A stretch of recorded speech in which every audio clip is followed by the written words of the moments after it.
Naglusad og bagong proyekto ang buhatan sa Provincial Agriculture Office nga gitawag og Program Apollo. Kini ang gibutyag ni Acting Assistant Provincial Agriculturist Yvette B. Guanzon og nipasabot nga preparasyon kini nga ang programa aron adunay makuhaan ang katawhan sa lalawigan og alternatibo nga pagkaon nga puno sa protina. Kiniagi og pagpangandam sa hulga nga hatod sa African Swine Fever kon ASF nga basin unya muminos ang supply sa karning baboy o ingon man ubang pork products dinhi sa lalawigan ug mosaka ang presyo ni ini nga unya dili na ma-afford sa mga konsumante.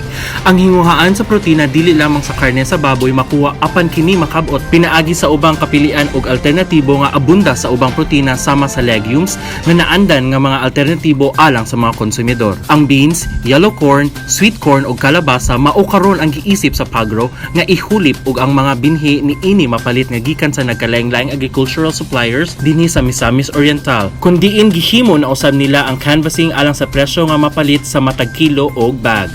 Ang yellow corn maoy na prioridad gumikan adunay availability ni ini gikan sa mga suppliers. Aprobado na usab ni Governor Bambi Imano ang procurement budget na 500,000 pesos aron makapalit og mga binhi sa daghang protina nga mga utanon og tanom.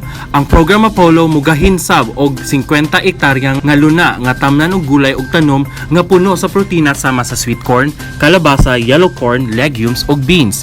Gitakdang i-cultivate ang sweet corn sa Misamis Oriental Provincial Agricultural Development Complex kun Mopad C ug sa higayon nga kini usa na ka seedlings og nanubo na ihatag gilayon kini ngadto sa mga mag-uuma aron sayo na lamang kanila ang pagpadako ni ini. Matud kang Miss Yvette, gilauman nga masugda na ang pagpananom ni ini karong unang semana sa bulan sa Marso kay tumong ni ini matubag ang problema nga hatod sa ASF. This will remain, no? It will be up to our consumers or atong mga residents na aside from meat as a protein source, we also have plants that are rich in protein. So for example, naagi siya permingod sa atong mga kauban or kaning sa mga panimalay and healthier na. Giplano sa usa sa mga tanom nga giplanuhan aron mahimo sa daghang kantidad kay ang kalabasa ug kun adunay oversupply nga mahitabo, ang sobra nga mga supply kay i-powder. Ang powdered nga kalabasa kay pwede mahimog ingredient sa maha blanca ug sa uban pang mga pagkaon.